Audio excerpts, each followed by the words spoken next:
بسم الله الرحمن الرحيم إن الحمد لله نحمده ونسلم على رسوله الكريم أما بعد فأعوذ بالله من الشيطان الرجيم بسم الله الرحمن الرحيم يا بني إسرائيل اذكروا نعمتي التي أنعمت عليكم وأوفوا بعهدي أوف بعهدكم وإياي فارهبون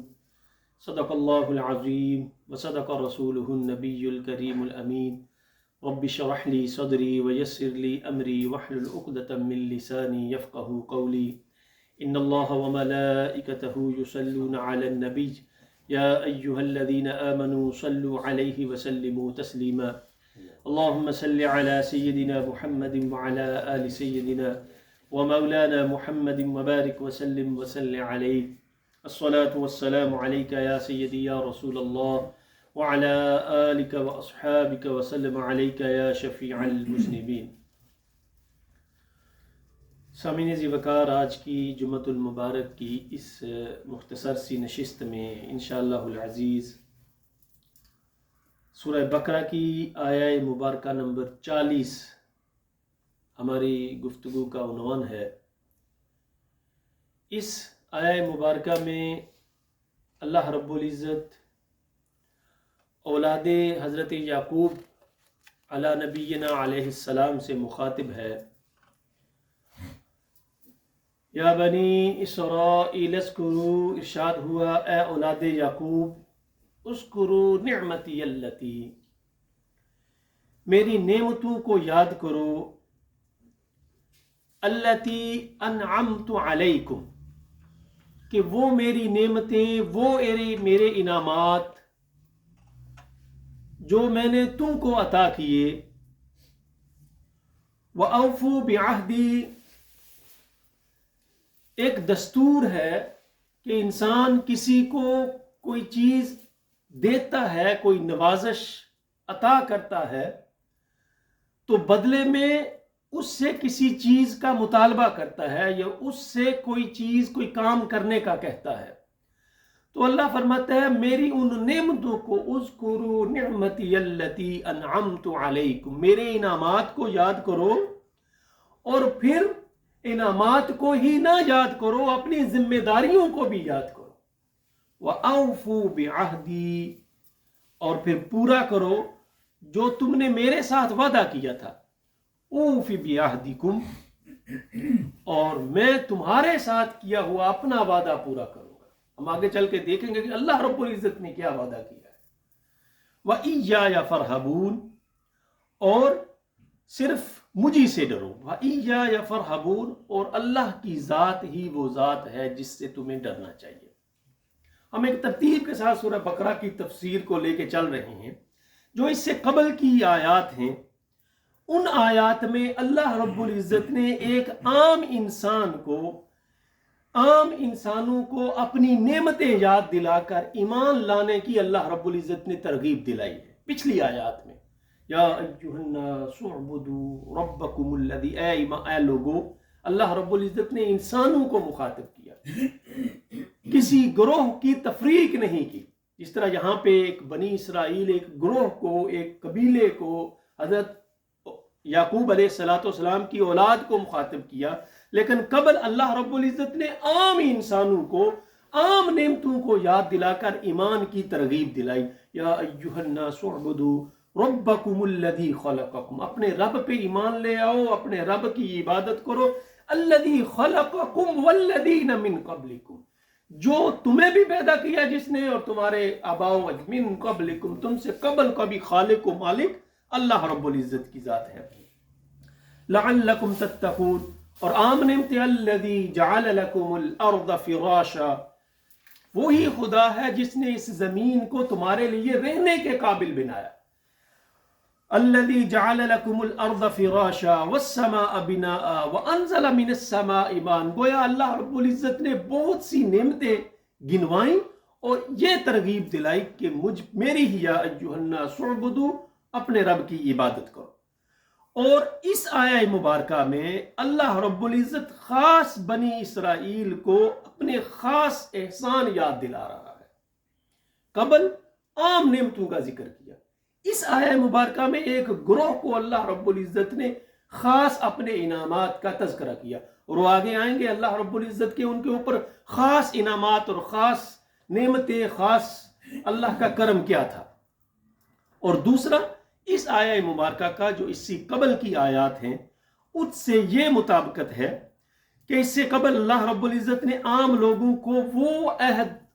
اور وہ وعدے یاد دلائے تھے جو انہوں نے میثاق کے دن اپنے رب سے کیے، جس کا ہم آگے تذکرہ کر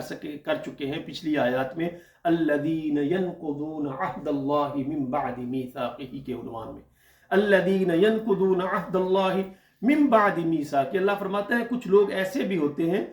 جو اللہ رب العزت کے ساتھ جو کیا ہوا وعدہ ہے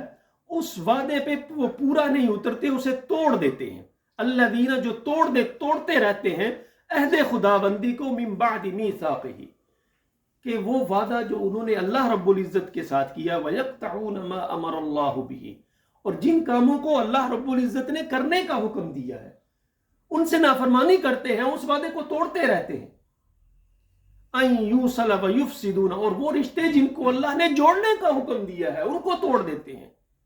وَيُفْسِدُونَ فِي الْأَرْضِ، اور زمین میں فساد کرتے ہیں۔ وَأُولَئِكَ هُمُ الْخَاسِرُونَ، اللہ فرماتا ہے یہی وہ لوگ ہیں جو خسارے میں ہیں۔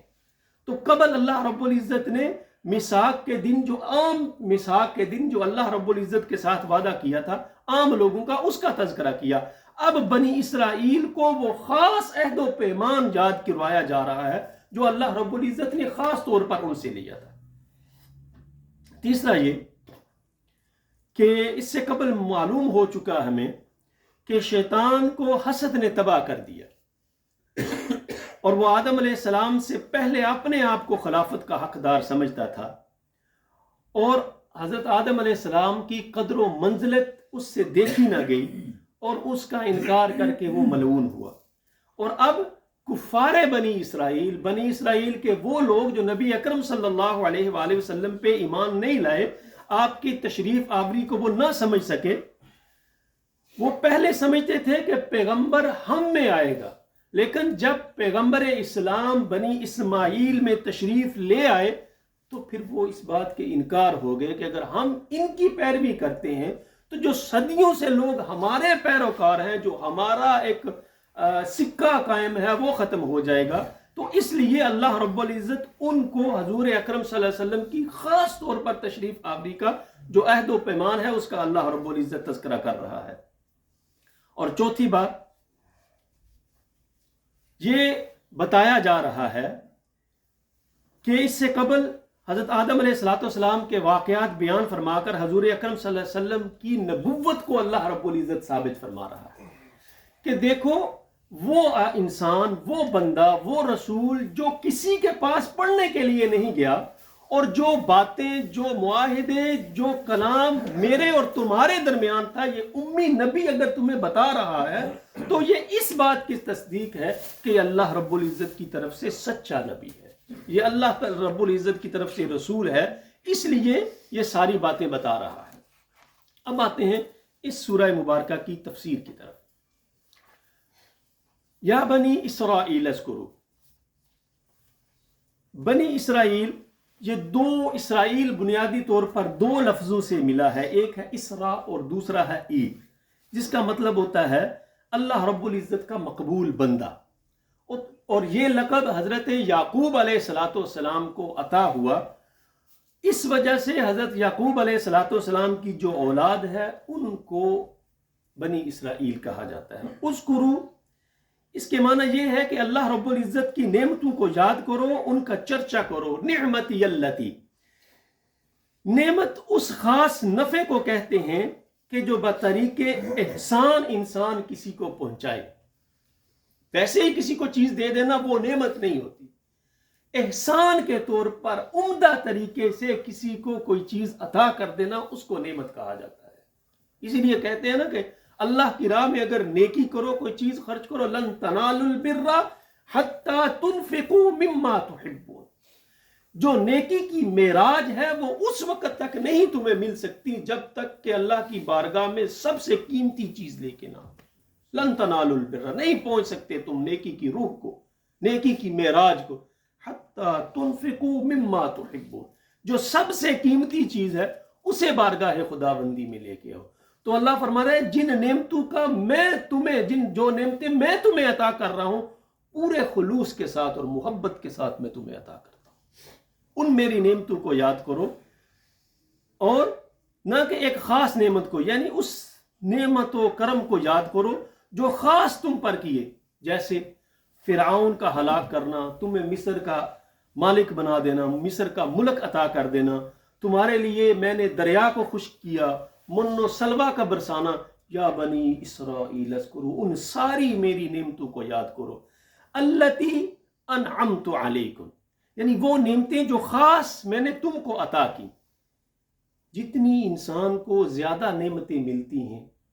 اتنا ہی اس کا زیادہ اس پہ ذمہ داری ہوتی ہے کہ وہ اللہ رب العزت کا شکر ادا کرے۔ تو اللہ ساری نعمتوں کو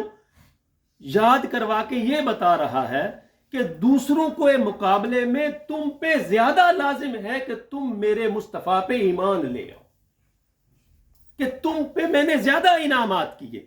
کہ تم خود حضور اکرم صلی اللہ علیہ وسلم کی تشریف آوری تمہارے لیے ایک بہت بڑی نعمت ہے۔ حضور اکرم صلی اللہ علیہ وسلم سارے جہاں کے لیے رحمت ہے، فرمایا وما ارسلناک الا رحمتا للعالمین، اور دوسرے لحاظ سے آقا علیہ الصلوۃ والسلام مومنین کے لیے رحمت ہے، بالمؤمنین رؤوف الرحیم، لقد من اللہ علی المؤمنین اذ بعث فیہم رسولا، اور تیسرے لحاظ سے اللہ رب العزت یہ فرما رہا ہے کہ نبی اکرم صلی اللہ علیہ وسلم نبیوں کے لیے نعمت ہے اس اعتبار سے کہ سب کی تصدیق حضور اکرم صلی اللہ علیہ وآلہ وسلم کے طفیل ہوئی، ان کے نام کے ڈنکے بجائے گئے۔ حضور اکرم صلی اللہ علیہ وآلہ وسلم کی وجہ سے جو انبیاء پہ تہمتیں تھی، جو الزام تھے، ان سب کو اللہ رب العزت نے آقا علیہ الصلوۃ والسلام کے تصدق سے دھو دیا۔ وہ کون سے الزامات؟ وقالت الیہود عزیر ابن اللہ، یہودیوں نے کہا کہ حضرت عزیر جو ہیں وہ اللہ کے بیٹے ہیں۔ وقالت النصارى المسیح ابن اللہ، اللہ سمجھا رہا ہے کہ اسی طرح عیسائیوں نے کہا کہ جو عیسیٰ علیہ السلام ہیں وہ اللہ کے بیٹے ہیں۔ ذالک قولہم بافواہہم، یہ تمہارے منہ کی باتیں ہیں، یہ من گڑت باتیں ہیں۔ یضاہئون قول الذین کفروا من قبل، تو اللہ فرماتا ہے یہ اس ریت پہ چل پڑے ہیں جو اس سے قبل کے کافروں نے کیے۔ تو اللہ یہ سمجھا رہا ہے کہ نبی اکرم صلی اللہ علیہ وسلم کو مبعوث کرنا یہ سب سے بڑی نعمت ہے، کہ جن نبیوں کو تم مانتے ہو ان پہ جو الزامات ہیں ان کو بھی آقا علیہ الصلوۃ والسلام کی وجہ سے اللہ رب العزت نے صاف کیا۔ تو اس لیے تم پہ لازم ہے کہ تم نبی اکرم صلی اللہ علیہ وسلم پہ ایمان لے آؤ، اور سب سے قیمتی چیز جو اللہ رب العزت کی بارگاہ میں انسان کے کام آئے گی وہ ہے خلوص دل کے ساتھ دو اللہ پہ ایمان لانا اور نبی اکرم صلی اللہ علیہ وسلم کی رسالت کا اقرار کرنا۔ یوم لا ينفع مال ولا بنون، زندگی میں انسان کو سب سے قیمتی چیزیں جن کے لیے ساری زندگی انسان تگودو کرتا ہے وہ کیا ہے؟ ایک انسان کا مال ہے اور ایک انسان کی اولاد ہے۔ ہر انسان کسی بھی اعتبار سے اس کو پرکھ لو، دو چیزوں کے پیچھے ہر انسان بھاگ رہا ہے، ایک اپنی روزی روٹی کے لیے اور ایک اپنی جو کچھ کس لیے کر رہا ہوں، اولاد کے لیے کر رہا ہوں۔ تو اللہ فرماتا ہے یوم لا ينفع مال ولا بنون، نہ مال تمہارے کسی کام کا ہے نہ اولاد تمہارے کسی کام کی، الا من اتى اللہ بقلب سلیم، اللہ کی بارگاہ میں سب سے قیمتی چیز اگر کوئی ہے تو تمہارے دل کی صفائی، الا جو آ گیا بارگاہ خدا بندی میں قلب سلیم کے ساتھ۔ اور اسی لیے ان اکرمکم عند اللہ اتقاکم، اور 28ویں سپارے میں اللہ رب العزت نے بڑی خوبصورت تمہید باندھی ہے، فرمایا لا تلہکم اموالکم ولا اولادکم عن ذکر اللہ، انسان اللہ کی بارگاہ سے اپنے اوقات میں نمازوں سے یا دیگر معاملات میں کس وجہ سے لیٹ ہوتا ہے؟ کام کی وجہ سے یا اولاد کی وجہ سے۔ تو اللہ نے ان دو چیزوں کو کیٹاگوریکلی منشن کیا، لا تلہکم اموالکم ولا اولادکم، ان دو چیزوں کی دو چیزیں جو ہے تمہیں اللہ کی راہ سے غافل نہ کر، ولا اولادکم عن ذکر اللہ، اللہ کے ذکر سے یہ دو چیزیں تمہیں غافل نہ کر دیں، ایک مال اور ایک اولاد، ان کی۔ اور فرمایا ومن یفعل ذلک، اگر تم اس طرف چل پڑے اس وجہ سے غافل ہو گئے، فأولئک هم الخاسرون وأنفقوا مما رزقناکم من قبل ان یأتی احدکم الموت، اور اگر اللہ نے تمہیں صاحب ثروت بنایا ہے تو اللہ کی راہ میں خرچ کرو اس سے قبل، وَأَنفِقُوا مِمَّا رَزَقْنَاكُم مِّن قَبْلِ أَن يَأْتِيَ أَحَدَكُمُ الْمَوْتُ، اس سے قبل کہ موت آ جائے، فَيَقُولُ رَبِّ لَوْلَا أَخَّرْتَنِي إِلَىٰ أَجَلٍ قَرِيبٍ، پھر اللہ کی بارگاہ میں جا کے کہو گے اللہ کو تھوڑی سی مہلت تو مل جائے، إِلَىٰ أَجَلٍ قَرِيبٍ فَأَصَّدَّقَ وَأَكُن مِّنَ الصَّالِحِينَ، اب میں تیری بارگاہ میں خرچ کروں گا، اب میں تیری عبادت کروں گا تاکہ میں تیرا فَأَصَّدَّقَ وَأَكُن مِّنَ الصَّالِحِينَ، تاکہ صالحین میں میرا شمار ہو جائے۔ وَلَن يُؤَخِّرَ اللَّهُ نَفْسًا إِذَا جَاءَ، اللہ فرماتا ہے اب وقت گزر گیا، اب وقت ختم ہو چکا۔ تو اللہ رب العزت یہ سمجھا رہا ہے کہ دو باتیں خلوص کے اللہ کی ذات پہ ایمان لے آؤ اور آقا علیہ السلام کی رسالت کا اقرار کرو، یہ سب سے بڑا تمہارے لیے انعام ہے۔ دعا ہے اللہ رب العزت اسلام کی ان تعلیمات کو سمجھنے اور ان پر عمل کی توفیق عطا فرمائے۔ وما توفیق الا باللہ، سنتے ہیں ادا فرمانے والصلاۃ والسلام علی رسول اللہ۔